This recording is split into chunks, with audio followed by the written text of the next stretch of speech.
Hey there, hope y'all are having a good week so far. I wanted to, while we're still in August, take a chance and talk about what I'm planning to read this month, some of which I've already read, which is good because otherwise I'd probably be in trouble with trying to get through all these books. Also, each month I'm planning to do a theme where I pull something from the natural world and see how it plays across different books, you know, in terms of metaphors, motifs, settings. Not for so much deep academic analysis or anything, just more for vibes, really, you know, and seeing what connections I can make with that. So this month's theme of Shorelines was inspired by John of John by Douglas Stewart. I had started reading this at the end of June and then went on vacation and just was too busy to finish it. I only got about 40 pages in. And I was like, I'll have time to read, and I did not. You know, I had a 5-month climbing on me the whole time. So, did work out, but I wanted to get back to it. And John of John takes place on an island out, off the coast of Scotland, the Hebrides Islands, which are very remote and, you know, very low populated. So it's a, you know, just interesting little corner of the world, but desolate kind of feeling too in some ways. And it follows John and John. John Jr. actually goes by Calvin or Cal.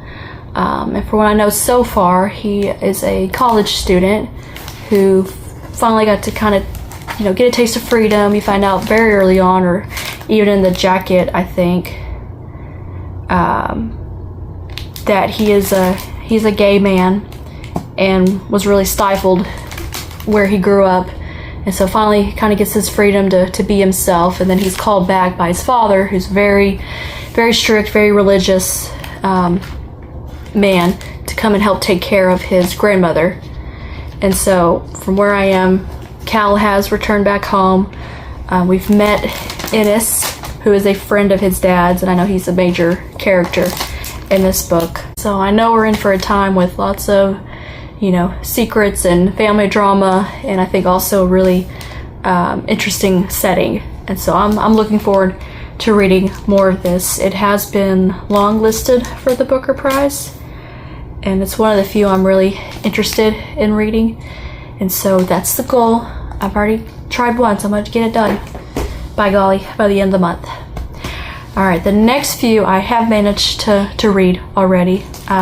There's 3 here, but 2 are because I ended up moving to audio on them, so it feels like cheating, but it's whatever I gotta do. So, this one here is Annihilation by Jeff Vandermeer. It's part of the Southern Reach trilogy. There was a movie that came out, I think it was in 2018.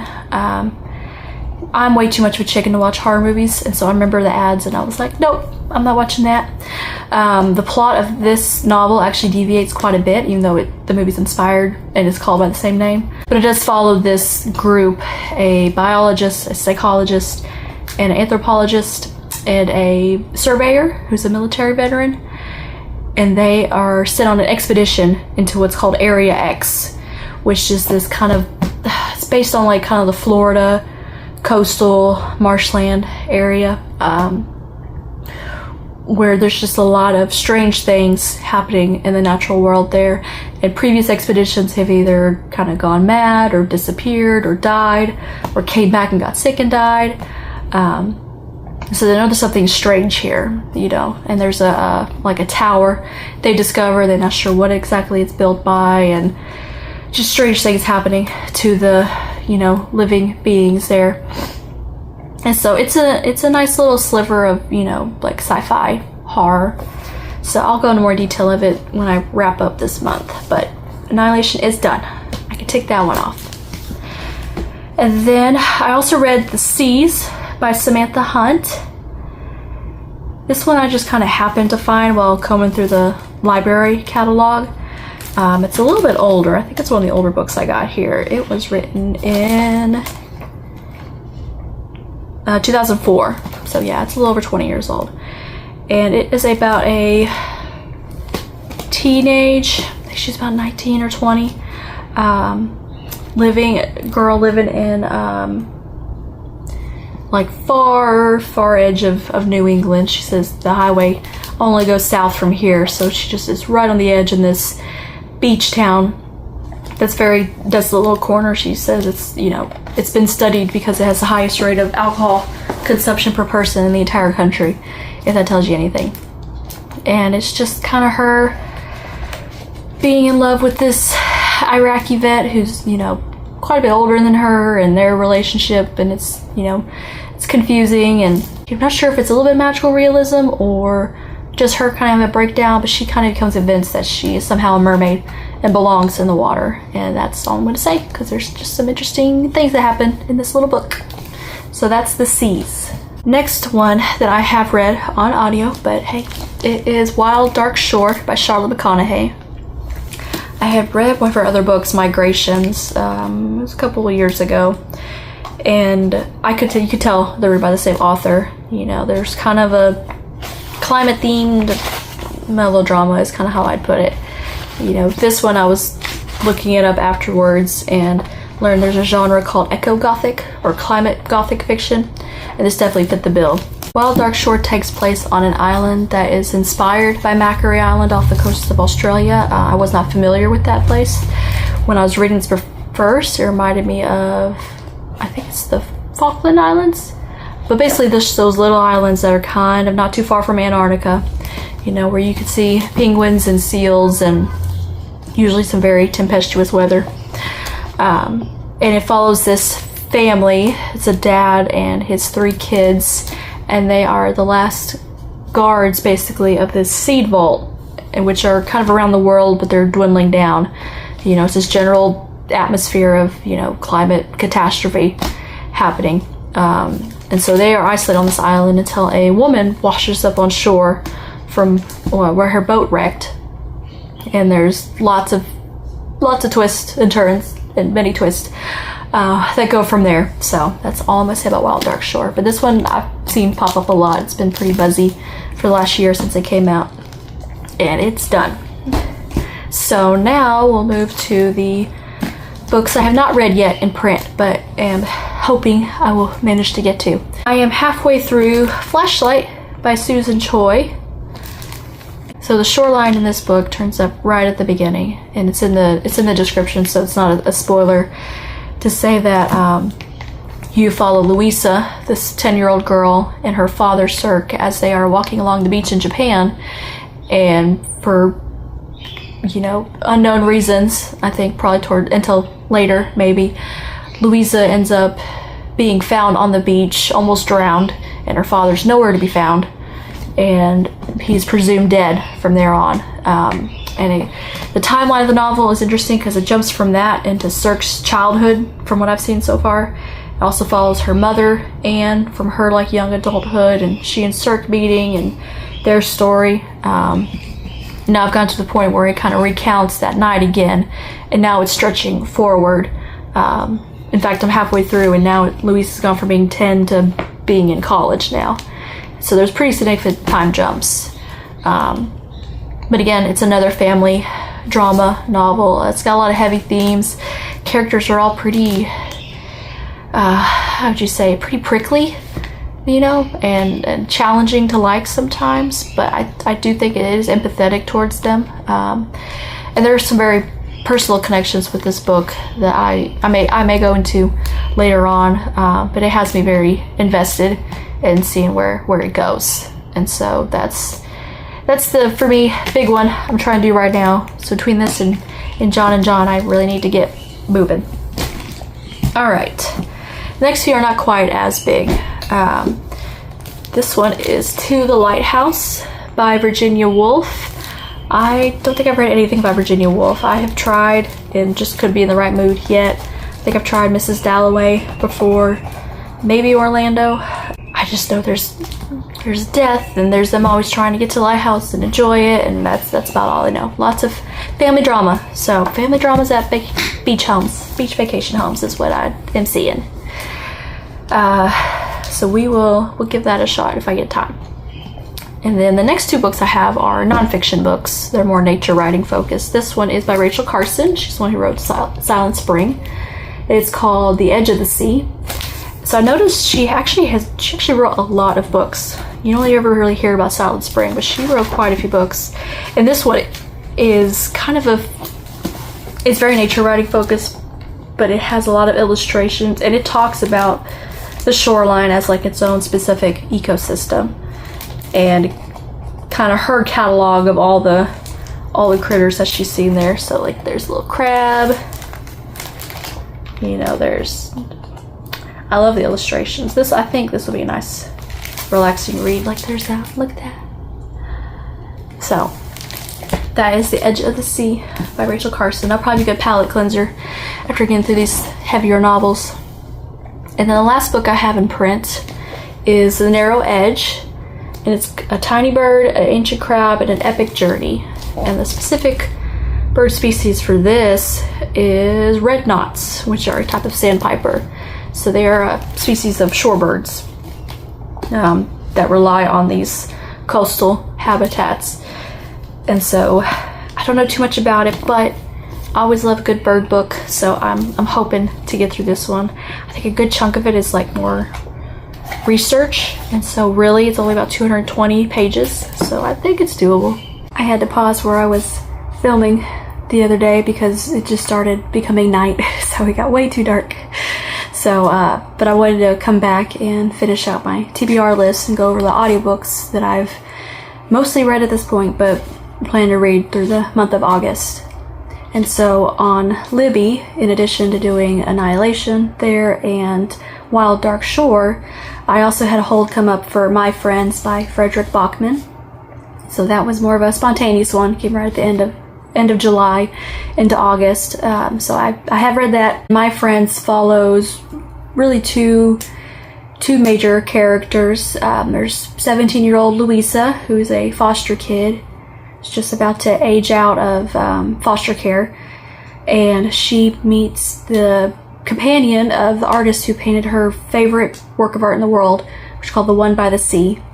And so it's kind of the story of Louisa coming of age, and then you get this timeline of about 25 years before of the story behind this painting and all of the traumas and, you know, struggles that this group of teenagers who are at the center of it, along with the artist who is their friend, go through at that time. And so it just jumps in between while you're on this train ride with Louisa and her new companion, that they bicker quite a bit. So that's My Friends. Also on Spotify, I was doing a couple of books, done Birds by the Shore by Jennifer Ackerman. She's more well known for her more recent works like The Bird Way and Bird Brain. She's also got a book about owls that I have not read yet. And this one follows her 3 years where she lived off the coast of Delaware Bay in Lewis, Delaware, I think, back in the mid-90s. And so it does mention birds a little bit, but really it's more about that ecology of the shoreline, of the saltland marshes, and all the different creatures that inhabit that and are kind of interwoven with each other. So she goes from the tiny minuscule nematodes, you know, and bacteria that colonize sand grains, all the way up to bottlenose dolphins and, you know, the mammals and birds that live there as well. And about the different environmental perils that they face to, you know, keep this habitat safe and thriving. So that is Birds by the Shore. And then also on Spotify, I want to read, it actually just finished, I think, Sea Scraper by Benjamin Wood. That one I had not heard of. I missed it that it was on the Booker Prize, I think last year, in the long list. But it follows a young man who is a sea scraper. He goes out every morning with his horse and cart and scrapes up shrimp and other crustaceans when the sea is at low tide, and tries to eke out a living that way. And you find out it's very draining for him. He doesn't feel like he's got much other options except to keep doing this every single day the rest of his life. And then this film director comes into town and kind of sweeps him off his feet, and you just follow the whole next day. The whole book is just the next day through when they meet, and, you know, he kind of has his whole world opened up, and there's quite a few twists and turns. That one I'm looking forward to talking about. I really enjoyed that one. I was glad I ran across it. And then on Hoopla, because you got to use those Hoopla credits. I don't know if every library does. Ours does 4 a month, so I always try to take advantage of those and time them most effectively. So the 4 I've got are, first, the one that everybody's reading right now and revisiting, which is The Odyssey by Homer. I had read at least sections of it, if not all of it, in a little bit of high school, first year of college, so it's been a little while. So I remember some of the high points and the big monster encounters and things like that, but I don't remember a lot of the actual language and poetry of it. And so I will be trying that one before the month ends. And the next one is a book I have already finished. It's called The Place of Tides by James Rebanks. And that one follows James, the author. He is an English naturalist, but he goes to spend a summer in Norway on an island off the coast in the Norwegian Sea with a woman who is known as a duck woman. And so in that region of the world, there are eider ducks who are renowned for their soft down feathers, for making bedding and, coats, and it's just got a very unique way to carry warmth and soft, and it's a very luxurious product to have something with eider down in it. And so there are what are known as duck women who help protect these ducks through their breeding season, and then once they get through that season and they're migrating again, they go into each nest and they harvest all of the down feathers from all of the nests across these islands. And so he stays a summer with one particular duck woman and learns how that works, but really just takes a chance to slow down and see this very slow, repetitive season that this woman feels at home in and absolutely looks forward to every year. And they also deal with their language barriers, his English and she's Norwegian. So it's kind of a memoir for James as well. He kind of talks about some personal things, but the duck woman really is the star of it, and she's the absolute highlight. And then her in here in this setting that's very unique and, adds another place I want to go visit someday, hopefully. And so the last couple I've got on Hoopla, one I have just started is The Outrun by Amy Liptrot.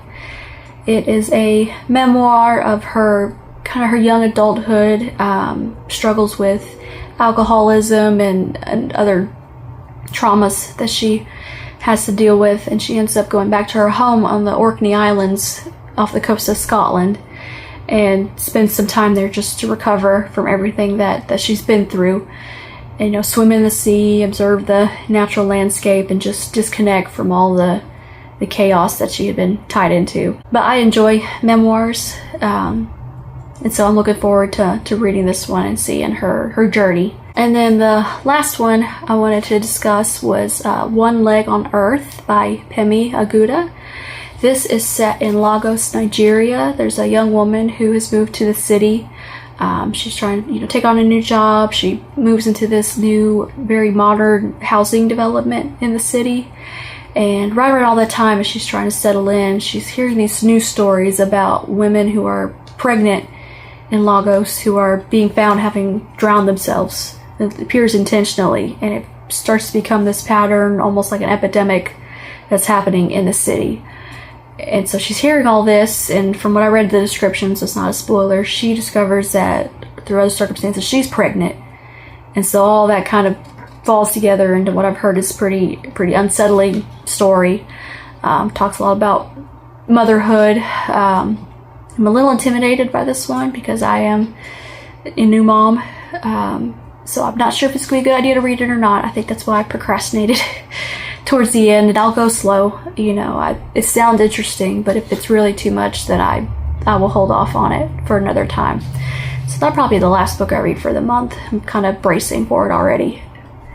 But yeah, so that finishes out my list. I really wanted to go over the audiobooks as well because that's where I actually have the most success. So when I go over what I read, it'll probably be mostly these books and hopefully a couple of the physical copies that I've borrowed from the library I'll manage to get in. So we will see. But let me know what you're looking forward to in August, or if you've read any of these books, have any feedback. I'd love to hear from you. So thanks. Have a good day. Bye.